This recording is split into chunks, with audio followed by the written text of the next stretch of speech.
You know, it's almost like your birthday with a package from China, so let's go.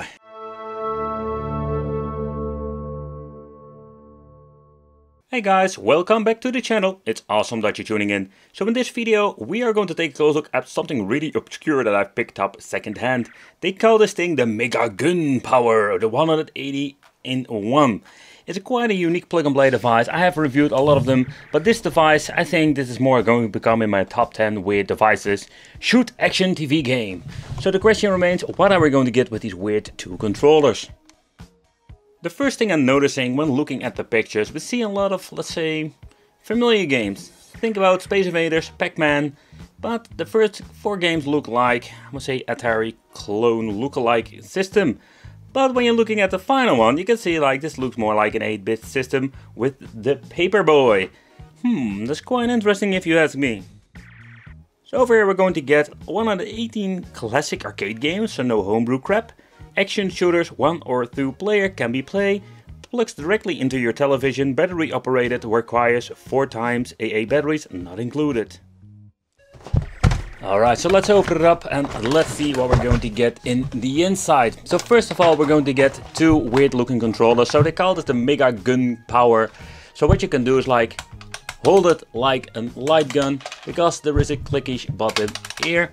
Battery compartment. Here we're going to get the controller port. You can see this is a PAL system, so it will sound a little bit different for the US watchers.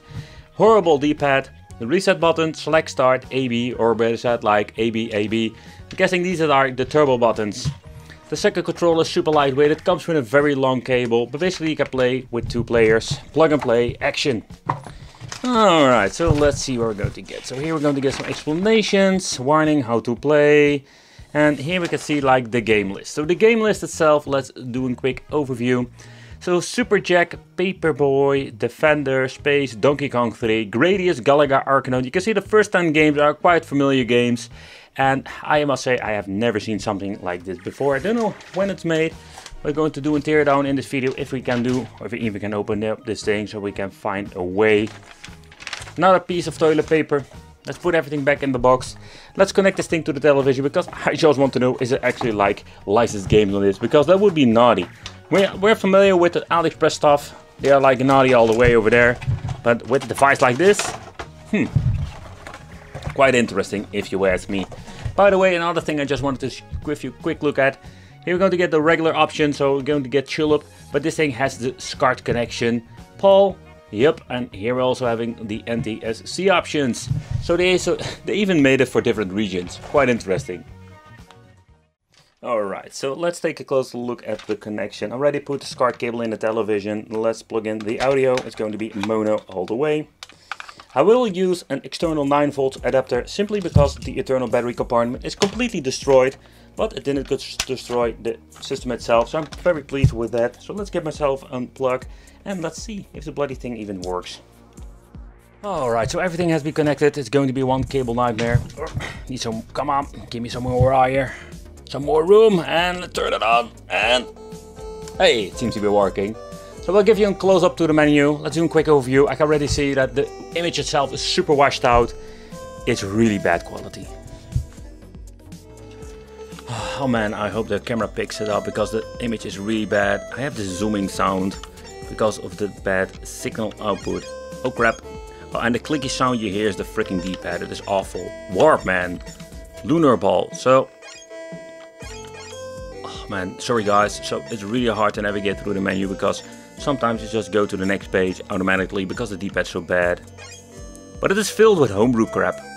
I see a lot of Donkey Kongs. I see a lot of Zip Arrays. So yep, it's an old school style that they did a lot of double games inside of this device. So let's try, for example, the Warpman. And what is Warpman? Okay, I've never played this game. I hate it when they put these start and select buttons. So let me know in the comments, did you ever seen this Warpman game? I have never played it.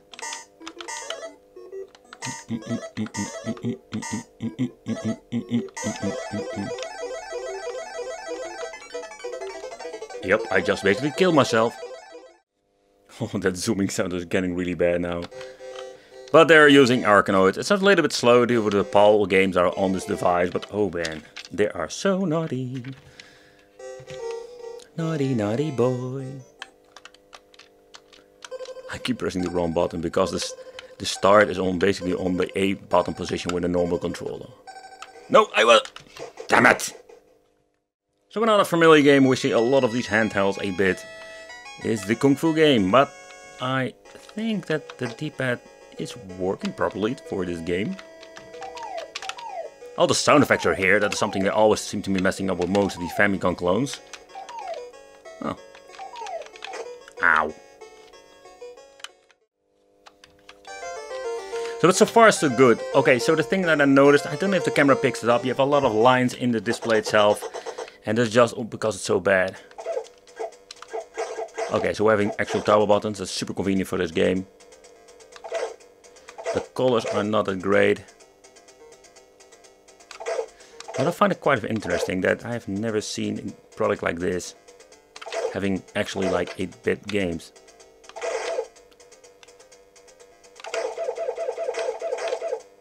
Oh yeah, turbo button.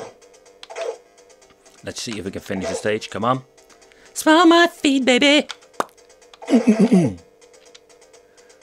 I want to turbo kick the freaking end boss. Go away, no group hugging.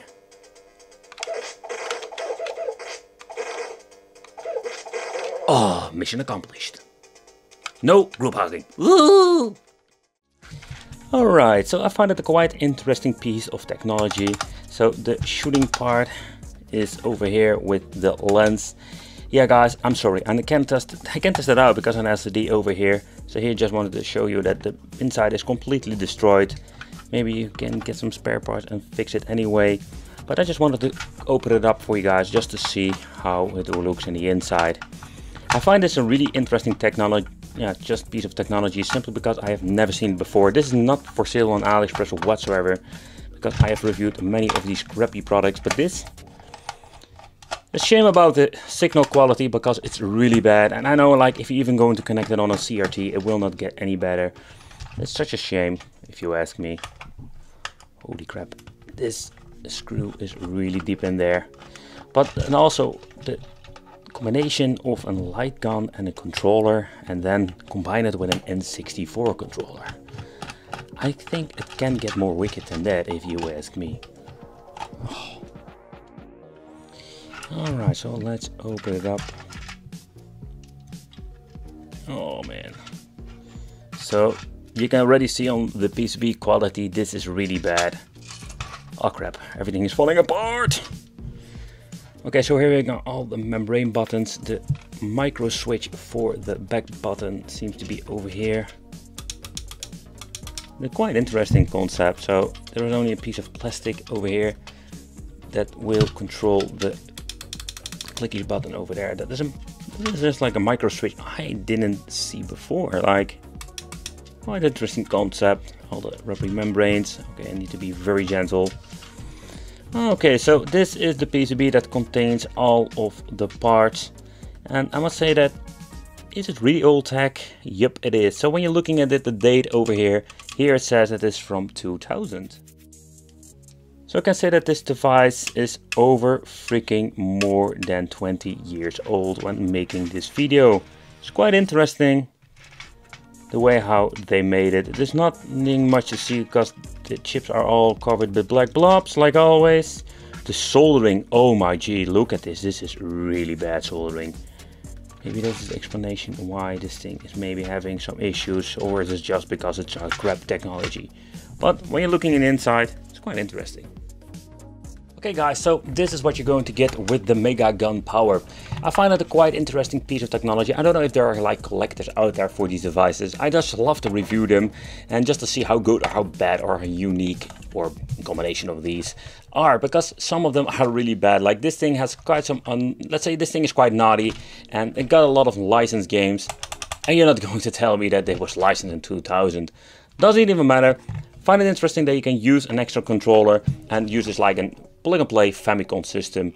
So far that is the one of the first one I have reviewed from a very long time ago, because most of them had like homebrew games. Let me know in the comments what you think of this. I want to thank you for watching. Consider subscribing. hit that little bell, and become on the Wicked family, and I will see you in the next video. Yeah.